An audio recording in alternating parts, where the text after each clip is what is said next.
पटना में भारतीय जनता पार्टी और कांग्रेस पार्टी के बीच नोक-झोंक हमले और बिहार में वोट बचाओ यात्रा के दौरान 3 आतंकी घुसे होने के संबंध में रामबरन गौतम, वरिष्ठ नेता कांग्रेस पार्टी एवं पूर्व चेयरमैन उत्तर प्रदेश कांग्रेस कमेटी अनुसूचित जाति विभाग जी ने हमारे चैनल के माध्यम से क्या कुछ बताया है, हम आपको दिखाते हैं।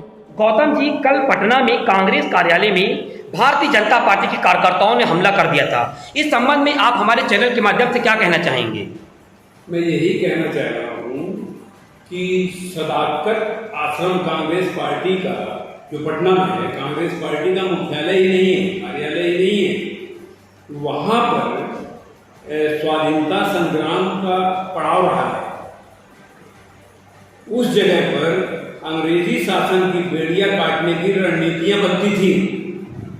जब देश की आज़ादी लड़ी जा रही थी, अंग्रेजों से मुक्त कराने की जो रणनीतियां बन रही थी, तो उसी स्वाधीनता संग्राम का जो पड़ाव रहा है, जिसको पार्टी कार्यालय कह रहे हैं आज पटना का, वहीं पर बनती थी रणनीतियां। इसकी स्थापना 1921 में की गई थी। यहाँ पर डॉक्टर राजेंद्र प्रसाद, जो हमारे देश के पहले राष्ट्रपति थे, उनकी स्मृतियाँ हैं और कई निशानियाँ मौजूद हैं उस कार्यालय पर। उसके बावजूद भी उसकी मतलब अनदेखी करते हुए भारतीय जनता पार्टी के कार्यकर्ताओं ने पुलिस के साथ जिस समय हमला किया है कार्यालय पर, उस समय पुलिस भी उनके साथ थी और बीजेपी का झंडा लिए हुए थे।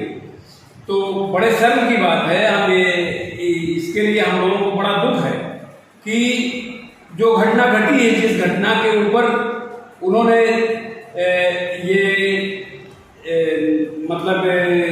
आक्रमण किया है, अंत में जब पता लगता है, जिस जगह वो कार्यकर्ता, जो इन लोगों का आरोप है कि माननीय प्रधानमंत्री जी की माता जी को गाली दिया है राहुल ने, जबकि जहाँ पर वो कार्यक्रम था, राहुल गांधी जी भी नहीं थे और तेजस्वी जी भी नहीं थे, और कोई बड़ा कार्यकर्ता नहीं था। कार्यक्रम खत्म हो गया था, बाद में कुछ लोग रह जाते हैं, तो उसमें से एक कार्यकर्ता के मुंह से कुछ निकला इस तरह का अपशब्द। तो वहाँ जो मौजूद लोग थे, वो लोग उसको पीटे और उसको अरेस्ट कराए। अरेस्ट कराने के बाद जब उसकी जांच हुई तो पता लगा कि वो भारतीय जनता पार्टी का ही कार्यकर्ता है। बड़े बड़े बीजेपी के पट्टे लगे हुए बड़े बड़े नेताओं के साथ उसकी फोटो है। तो ये साजिश हमेशा करते रहे हैं भारतीय जनता पार्टी के लोग, कांग्रेस को बदनाम करने के लिए।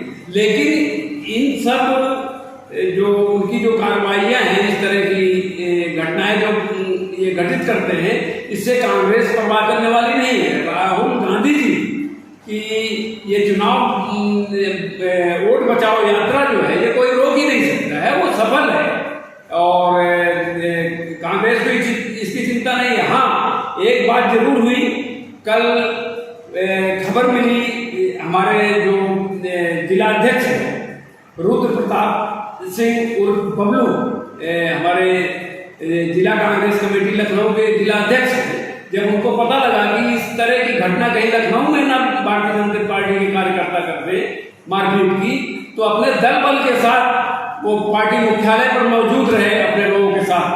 तो इस तरह की कोई अप्रिय घटना नहीं हुई। शायद उन लोगों को देख के वो लोग डर गए या जो भी हो, कोई घटना नहीं घट गई उस समय।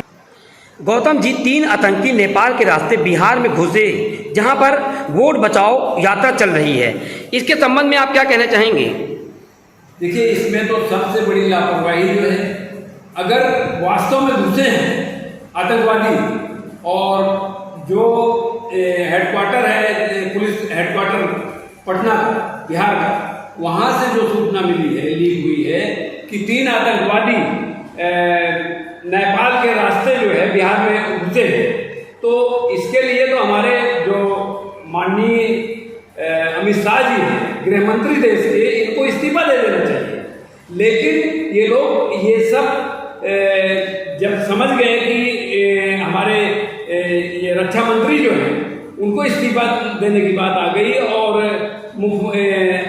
गृह मंत्री को इस्तीफा देने की बात आ गई, तो आनंद फानंद में जो पटना के एडीजीपी हैं, एडीजीपी ने तुरंत घोषणा की कि जो है इस तरह की कोई आतंकवादी घुस के नहीं आए हैं और ये केवल एक अफवाह है।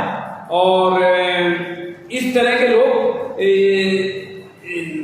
रैली को, जो चुनाव वोट बचाओ यात्रा निकल रही है माननीय राहुल जी और तेजस्वी जी की, इंडिया गठबंधन की, उस यात्रा को ये विफल करने के लिए नए नए हथकंडे अपना रहे हैं। और जो इनका डीजीपी कह रहा है, एडिशनल डीजीपी, उसके बयान से यही पता लगता है कि या तो जो हम लोग मांग किए कि अगर इस तरह के आतंकवादी घुस गए हैं तो अमित शाह जी को इस्तीफा देना चाहिए, राजनाथ सिंह को इस्तीफा देना चाहिए।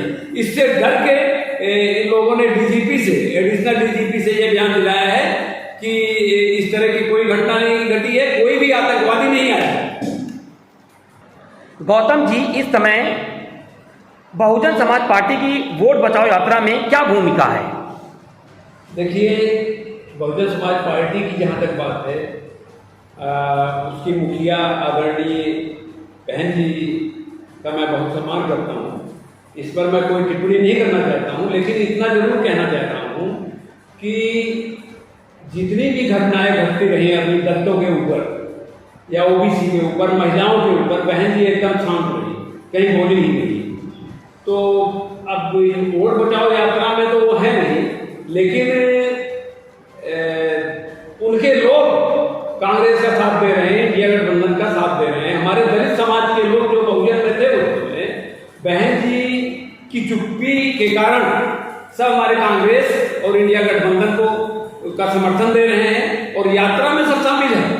और इतना ही नहीं, बहन जी की बात नहीं कर रहे हैं, जो बाबा साहेब भीमराव अंबेडकर की तस्वीर लगाकर दुनिया भर के इस देश के अंदर कई ऐसे एनजीओ हैं जो बाबा साहेब के नाम पर एनजीओ बनाकर और हमारे दलित समाज को बेवकूफ़ बना रहे हैं, जिसमें कुछ एनजीओ जो हैं वो दलितों के लिए, समाज के लिए काम भी कर रहे हैं। ज़्यादातर एनजीओ सरकार से फंड उठा रही है और जो है दलितों की मदद नहीं कर रही है। उसमें जो है हमारे एक यही लखनऊ के अंदर बाबा भीमराव अंबेडकर साहब की महासभा है, उनके जो कर्ता धर्ता है वो भी आजकल बीजेपी में है।